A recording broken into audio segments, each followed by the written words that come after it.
La violencia escolar es un tema que atañe a todas las familias. Y ya ustedes han visto hasta dónde están llegando las cosas. Ya hay hasta muertes de una menor a otra menor. Horrible. Hay una persona que se ha dedicado a estudiar este fenómeno en la educación dominicana. El doctor Luis Vergés, eminente psicólogo, realizó un estudio con un equipo de psicólogos en una muestra de una cantidad de colegios de la ciudad de Santo Domingo y del Distrito Nacional. Y con él vamos a conversar sobre este problema. El cafecito lo vamos a compartir con él. Muy buenos días. Buenos días, y doctor. bienvenido. Gracias, aquí estamos. Bueno, vamos a disfrutar de un café para hablar de este tema Gracias. complejo y preocupante, doctor. O sea, ya ahora, a finales de abril, vimos el caso de una menor que se pelea con otra menor de edad. Estamos hablando de niñas de entre 12 y 14 años. Una niña de 13 años mata a una niña, creo que de 10. De 12. Entonces, Gracias. primero en términos generales, ¿por qué estamos viendo estos niveles de violencia en nuestras escuelas, donde se puede llegar a una situación tan grave como la que acabamos de describir? La violencia, por tratarse de una conducta que está en el repertorio humano, lo que pasa con mucha frecuencia es que la normalizamos. Como es una conducta y la gente se comporta, muchas veces vemos como normal que de vez en cuando uno tienda a hacer cosas que dañen a otro y al final entonces se justifica el daño sencillamente con un razonamiento del tipo, son cosas de muchacho, no le dedicamos la atención a lo que antecede a la violencia grave. Fíjate cómo todos reaccionamos ante la muerte de la niña. Sí. Sin embargo, esa muerte es resultado de un círculo abusivo donde probablemente esa niña estuvo atrapada y nadie se dio cuenta. Y esa es la parte donde nosotros queremos puntualizar para que enfoquemos la atención, qué es lo que ocurre antes. Y lo que ocurre antes es un círculo abusivo donde alguien denominado víctima, por una serie de cualidades, de características, se convierte en un detonante de la ira del que posteriormente es el agresor.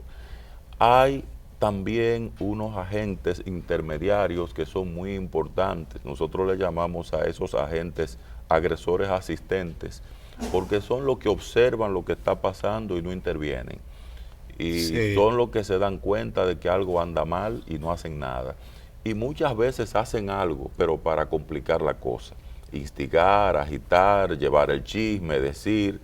Entonces todo esto define roles que las personas asumen en un momento determinado y no son los roles más importantes. Hay un concepto que se desacreditó mucho, sobre todo en el contexto político, que es el concepto de control. Porque con las dictaduras la ciudadanía aprendió a ver el término control como algo aversivo. Y entonces fuimos relegando el tema control y nos olvidamos que los controles son necesarios. Lo que tiene que ser es democrático y justo. Y justos. Exacto. Son necesarios y democrático y justo. Entonces, ¿qué pasa con el control a nivel de la conducta de un niño? Bueno, es que la conducta de un niño tiene que ser supervisada. Y tiene que ser supervisada en el hogar, y tiene que ser supervisada en la escuela, y tiene que ser supervisada donde quiera que los niños estén, porque el cerebro de un niño todavía no ha completado su desarrollo. Y hay una fase en la evolución de un niño que es totalmente primitiva. Cuando un niño entra en una dinámica abusiva y se da eso que nosotros llamamos una acción dañina de uno hacia otro, ahí lo que ocurre es una escalada que cada vez puede ser peor. No podemos decir que porque muera una niña en un acto violento en la escuela, la que la mató es una criminal, comenzando por ahí. Porque para que haya acto criminal tiene que haber una intención criminal. Y de hecho la ley nuestra pues plantea que eso no puede ser así. Entonces, ¿qué ocurre con eso? Si hay un desenlace de ese tipo, fatal, ese desenlace es la culminación de un proceso que pudo haber sido observado, que pudo haber sido detectado a tiempo. Entonces, los controles, el control ideal es el control interno, que cada quien pueda regular sus propias acciones, su propia conducta, pero eso no lo puede hacer un niño. Y ni siquiera muchos adultos. Y de hecho ya ustedes estuvieron hablando muchísimos temas donde los adultos no siempre regulan su propio control. Exactamente. Entonces, imagínense ustedes lo que puede pasar con un niño. Entonces, agregamos a eso los llamados controles indirectos, que ahí entra la familia y entra la escuela, que son los dos mediadores fundamentales de la socialización de un niño. Socializar es preparar al niño para vivir en sociedad. Y los niños necesitan desarrollar habilidades como la empatía para ponerse en el lugar del otro, conciencia moral para darse cuenta de cuándo dañan al otro, conciencia moral y emociones morales para saber cuándo están siendo dañados por otros, y necesitan un clima de confianza donde ellos puedan decir, me están dañando, para que alguien pueda intervenir e interrumpir esa secuencia. Lamentablemente, y es lo que yo me pregunto, esos controles indirectos están ocurriendo de manera organizada y sistemática desde la escuela y la familia. Es una pregunta que debemos hacernos. Y si no, pues entonces tienen que definirse estrategias para que eso ocurra. Bueno, pero en ese punto, y ya que usted ha observado el fenómeno con estudios y comprobaciones en campo, ¿verdad? ¿Qué recomendación le haría usted a directores y profesores, tanto de colegios como de escuelas públicas? Nosotros tenemos que salir como principal recomendación del paradigma academicista.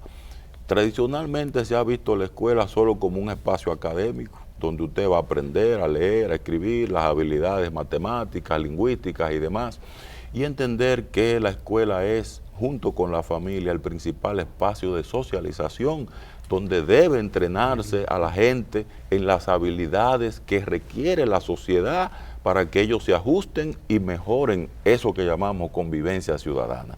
Por ahí es que tiene que enfocarse la escuela. Y lo fundamental también dentro de mi planteamiento alternativo es lo que nosotros llamamos estos controles que tienen que ver con un sistema de creencia que priorice alternativas a las conductas abusivas. Fíjate que indirectamente las conductas abusivas son incentivadas por la competencia, son incentivadas por el egoísmo, son incentivadas por una serie de antivalores que también están normalizados en nuestra sociedad.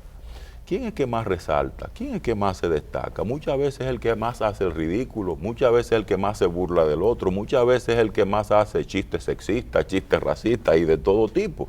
Entonces, hay dos estrategias. La primera son estrategias que nosotros llamamos macro, que son las que apuntan a cambiar ciertas ideologías que de una forma u otra incentivan conductas abusivas. Y las otras estrategias son estrategias micro, que son las de día a día, enseñar a la gente a promover el valor de la amistad. La escuela tiene que ser un espacio de amistad, tiene que ser un espacio de solidaridad, tiene que ser un espacio de alegría, tiene que ser un espacio donde todos descubran que no pueden ser felices si hay uno que es infeliz, porque la responsabilidad de la felicidad de cada uno nos pertenece a todos. Bueno, en ese mismo orden, incluso nos llama la atención el tema de la solución de conflictos. No solo hemos tenido situaciones como esta de un desenlace fatal donde hay una niña muerta, es que hemos, de los medios de comunicación, hemos transmitido imágenes de niños sacándole un cuchillo a otro para discutir un tema, por algo en lo que tuvieron un conflicto. Entonces sacan un arma blanca. Escuelas incrementando la seguridad externa porque situaciones que se reflejan o que se producen fuera de la escuela repercuten a lo interno cuando hay un individuo que llega con un machete porque quiere ir a agredir a un estudiante. Entonces, en ese mismo orden que usted estaba planteando, ¿qué está pasando con nuestros jóvenes y nuestros niños que al día de hoy la discusión no es verbal? Porque los problemas ocurren entre los seres humanos. Sí, ahí hay dos cosas. Primero, hay violencia en la escuela. Segundo, hay violencia de la escuela hacia los mismos estudiantes, con las mismas estructuras rígidas que tienen, muchos formatos que no se corresponden ya con las necesidades de los estudiantes. Y tercero, hay violencia hacia la escuela. Fíjate cómo de un tiempo para acá se ha venido reivindicando el valor y la importancia de la escuela con lo del 4% y un sinnúmero de iniciativas más. Sin embargo, ¿qué ha pasado tradicionalmente? La escuela fue un espacio muy violentado durante mucho tiempo. La burla hacia el docente, la forma como se maltrataba al docente. Entonces, todo esto le dice a ustedes que es un espacio que ha ido reivindicándose paso a paso, poco a poco, pero todavía hay unas deudas sociales muy grandes ahí. Lo segundo es, todo ser que se comporta tiene que estar dotado de un repertorio que lamentablemente quienes están en la escuela lo construyen fuera de la escuela en su gran mayoría. Ahí hablamos de los vínculos sociales, que es un concepto muy importante. Cuando nosotros, que somos gente todavía vigente, actualizados, pero que representamos una generación distinta, teníamos la etapa escolar. Fíjense que el vínculo fundamental de apego era la familia y nos comportábamos bien en la escuela, no por lo que pasaba en la escuela nada más, sino porque pensábamos, si me porto mal a mi papá o a mi mamá no le va a gustar. Entonces, ese vínculo de apego familiar, si es sólido, repercute y facilita. Pero también hay otro vínculo, que es lo que llamamos el vínculo comprometido, que es cuando usted logra hacer algo que usted descubre es beneficioso, algo que usted descubre es provechoso y usted no lo quiere perder. Y usted sabe que si tiene una actuación inadecuada, puede perder eso porque usted se puede desacreditar y demás. Y ese vínculo de compromiso lamentablemente se ha ido debilitando por la misma forma como se ha condicionado que se mire a la escuela. No mucha gente ve con orgullo estudiar.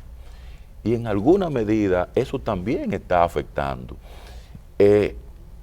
Esa posibilidad de nosotros regresar a ese vínculo comprometido, de sentirnos orgullosos, de ser parte de, es algo que hay que reivindicar. La corrupción y la impunidad es un factor que ha llevado a eso. Esos son factores sociales importantes porque son conductas modelos.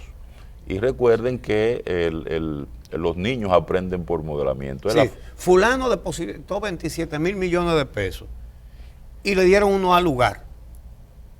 ¿Eso funciona en esta situación de violencia? Todo es posible porque también el modelo puede venir de los mismos padres, de las cosas que uno ve cotidianamente, de las mentiras, de los engaños, los mismos referentes que hay en los medios de comunicación, porque los niños, recuerden que la escuela no es un espacio cerrado, es un sistema abierto, porque recibe influencia de todo lo que hay en la sociedad. Porque, y ahí volvemos al tema de los controles, no hemos sido capaces de poner límites en relación al tipo de mensaje a los cuales estos niños tienen acceso. Está el involucramiento y este es un apego importante, un vínculo importante desde el punto de vista social. ¿A qué se involucra o qué debe involucrar? ¿Con qué debe involucrarse un niño? ¿Con qué debe involucrarse una niña? Bueno, con actividades alternativas a la violencia, actividades que promuevan la cooperación, la cultura del amor, la cultura de la paz. Y eso se recibe a través del arte, a través del deporte. Pero resulta que usted va a ver un juego de pelota y al ratito usted ve que el pitcher le tira la cabeza al bateador y el bateador va con un bate a entrarle a batazo al pitcher. Entonces ya usted no está viendo deporte, ya usted está viendo violencia. Entonces todo esto nosotros tenemos que irlo repensando para ir un poco cambiando esta forma de involucramiento con actividades que sean alternativas a la violencia. El informe que usted y un equipo de psicólogos hicieron, ¿tiene recomendaciones? ¿Cuáles son las más importantes? Las más importantes, en primer lugar, van dirigidas tanto a los docentes como a los padres. Primero porque los estudiantes, en su gran mayoría, no informaban a los padres lo que les estaba pasando. Y en su gran mayoría les informaban a los docentes lo que estaba pasando. Y encontrábamos que muchas veces... Es decir, a los padres no se lo decían, pero a los maestros sí. A los maestros sí. Y encontrábamos que muchas veces cuando le informaban a los docentes, en un 60% volvían a ser violentados. ¿Qué quiere decir eso? Que no se tomaban las debidas acciones. Entonces, si yo informo a alguien que a mí me están violentando y como consecuencia de yo informarlo, me violentan mucho más, ¿qué va a pasar? Entonces me voy a callar. Pérdida de confianza. Pérdida de confianza, y el silencio aquí es uno de los factores predictores más peligrosos, porque la persona, cuando hay silencio, lo que hace es que se atrapa dentro de un círculo abusivo y no sale de ahí, con el agravante de que la víctima será cada vez más víctima y el agresor cada vez más agresor, porque va a estar muy empoderado, sí, y con un sentido de omnipotencia mucho mayor. Entonces, la primera recomendación es romper el silencio. La segunda recomendación es que tan pronto se visibilizan los actores de la violencia, el que tiene la peor actuación, que es el agresor, tiende a rectificar su conducta cuando se ve señalado, cuando se ve descubierto, cuando de una u otra manera hay un planteamiento y una oportunidad de que repare el daño que hizo. Y eso es un buen referente como modelo para que los otros que pudieran estar pensando hacer lo mismo, entonces lo piensen dos veces. Recuerden que estamos hablando de un espacio, ya tiene 24 horas, se supone que usted debe dormir 8, debe trabajar 8 y debe descansar 8. Entonces, ¿cuál es el trabajo de un niño? Es estudiar. O sea, que duerme 8, dura 8, prácticamente ahora con la tanda extendida en la escuela, y es muy poco el tiempo que dura fuera. Entonces, la mayor parte del tiempo de la vida productiva y activa de un niño es en la escuela. Entonces, ¿qué quiere decir esto? Que nosotros tenemos que fortalecer el espacio escolar, no tan solo como un entorno académico, sino como un entorno propiciador de habilidades sociales para la buena convivencia. Qué malo que el tiempo es tan breve, porque usted mencionó el factor competencia y en estos días hemos estado viendo diferentes análisis sobre el éxito y esa presión que hay precisamente para destacarse, para ser los mejores, y creo que ese aspecto se nos va a quedar, pero no quiero que usted deje de informarnos sobre una campaña que iniciarán próximamente, y tenemos el gráfico con nosotros, precisamente relacionado con el tema del acoso escolar. ¿Qué es lo que se va a hacer? El año pasado iniciamos un programa de prevención de bullying escolar, que precisamente vinimos acá, y aquella vez elaboramos un cuento y unos manuales educativos dirigidos a padres y docentes. Pues ahora estos manuales fueron llevados a videos y fueron llevados a cápsulas educativas. Esas cápsulas educativas y esos videos serán puestos en circulación el próximo día 18 en la Universidad Católica Santo Domingo, en una actividad de 3 horas, de 9 a 12 del mediodía. Tendremos un panel también muy interesante con 2 invitados internacionales, y esa campaña va a estar a disposición de todas las personas que le puedan sacar provecho. Yo vi un adelanto, o sea, son muñequitos, ¿verdad? Son Así como es. Cápsulas en muñequitos. Me gustó mucho, sí. Lo poquito que vi me parece muy interesante. Y dan alternativas, pues dentro de las mismas animaciones se observan cómo se debe abordar el tema de la violencia en el entorno escolar. Entonces, esta actividad es gratuita, será el 18, el 18 de mayo. Así es. Muchísimas gracias, doctor Vergés, de verdad, por siempre venir a compartir temas tan interesantes con nosotros y que entendemos aportan a nuestra sociedad. Ojalá y podamos seguir aprendiendo de este proceso, ¿no? De crecimiento. Y ojalá tanto el Ministerio de Educación como la Asociación de Colegios Privados promuevan charlas y reuniones con los docentes.